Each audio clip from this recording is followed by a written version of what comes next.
Hello and welcome back to my channel, 잇츠카샤. So as promised, today's video will be about the day of the event for the Kura Kura events. If you want any of the A, B or C prizes, hopefully you will find this video useful. So first of all, for these 3 prizes, you can only participate in the event via your smartphone or tablet, iPad.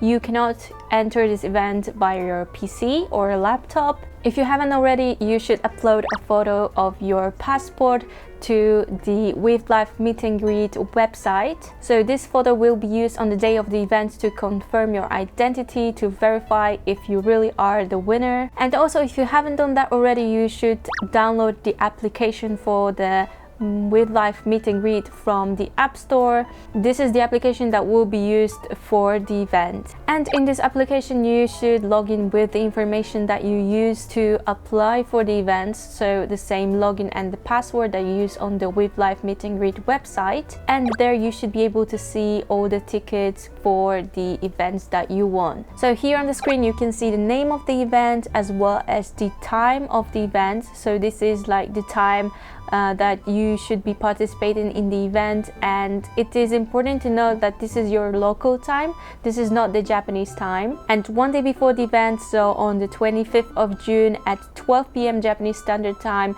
you will be able to see your queue number. So this queue number is your number for the ID verification and subsequently for the event participation. So on the day of the event, your turn for the ID check, and the event will be in order of that queue number. And if you miss your queue number, you can still participate in the event. You will just be taken to the end of the queue. So on the day of the event, the ID checks should start around 10 minutes before the beginning of the event. So the queue should start moving around 10 minutes before the time stated on your app. So you should click the new sheets button, and this will take you to the waiting room, and there you can see your queue number again. You should remember that you can only enter the waiting room until it's 10 minutes before the end of the event. So in case your event time is 2:50 until 3:30,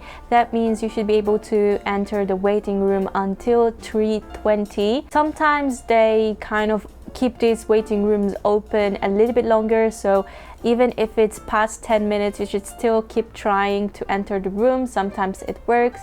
It worked for me before. Another important thing to note is that the queue number will not refresh automatically. So in order to refresh the queue number, you should click the button located on the upper right side of the screen. So when you enter the waiting room, you'll be able to see the screen with all the rules for the event. I will be coming back to them later. Again, in the waiting room, you can see your queue number, and it is important to keep refreshing the queue number with the button located on the upper right side again. It will not refresh automatically. And when your queue number is 5, so you can see goban or less, you will be able to proceed to the ID verification. So in order to proceed, you just need to press the green button saying honjin ninshoe. And then when your queue number becomes 1, this is when you will begin the ID verification process, and you'll be able to see honjin ninsho chu. So that means your ID verification is in progress. So this is when the staff will be checking your passport. They will be just looking if your face is matching the passport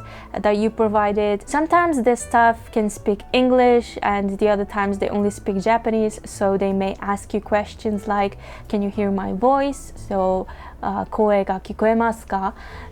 Or they may also remind you just of the rules of the event, like you cannot hold anything in your hands, you cannot record, etc. After successful ID verification, you'll be taken to another queue, and this is when you are waiting to be connected with the artist. So when the number becomes 1, you'll be automatically connected to the idol, and that is how the event will look like on the day of the event. So now let's talk about the rules. So first of all, I talked about this a few times already, but if you are a foreigner living outside of Japan, your ID for the ID verification should be your passport. If you're a foreigner living within Japan, you can also use your residence card. But if you want to use an ID that is not passport nor the residence card, so like your national ID or your driving license, you should be aware that you may face some problems with the authentication. Sometimes the staff may not recognize the public ID other than the Japanese one, or the driving license other than the Japanese one, as the valid ID for this verification. Sometimes it works, but if the staff decides that your ID is not valid, if it's different from the passport or the residence card, then you may be refused the participation.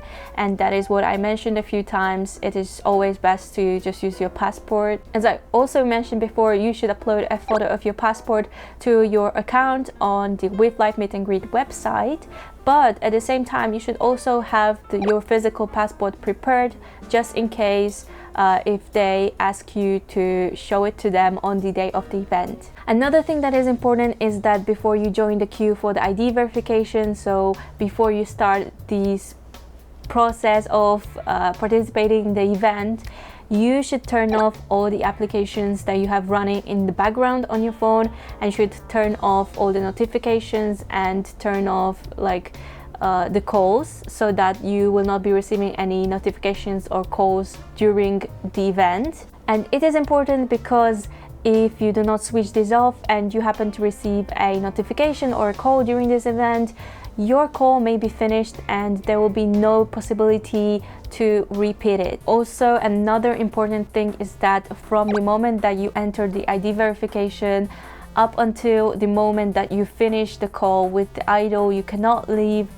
your spot from in front of the camera, so you just need to sit still and wait for your turn. And also, it is important not to show other people in the background, so if you move from your spot in front of the camera to go to the bathroom or something, or there are other people behind you, you may be refused to participate in the call with the artist. And finally, the rule that I get most questions about: recording the event.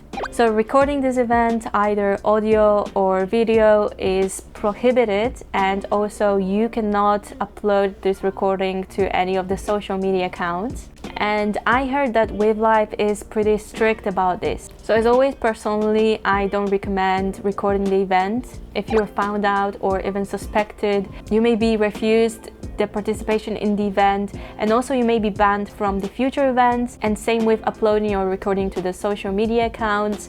If you're found out, you may be banned from the future events. But if you are really willing to take the risk and you really want to record this event, don't screen record it, because as I said, the app is pretty sensitive. If you are screen recording, it will for sure stop your call. If you want to record this event, you should take a different camera and direct it on your phone so that it will be recording the screen of your phone. But also you should make it not visible to the staff, and you should set it up before the ID verification, because when the ID verification starts, they will be able to see everything that you're doing. And also sometimes during the ID verification, the staff may ask you to move your phone around to show your surroundings so that they could see if you have any recording devices set. So you should be prepared for that as well. So I believe that is it for the rules. And if you're participating in the event, please enjoy. If you have any questions, please leave them in the comments below this video. Thank you for watching, and see you in the next video.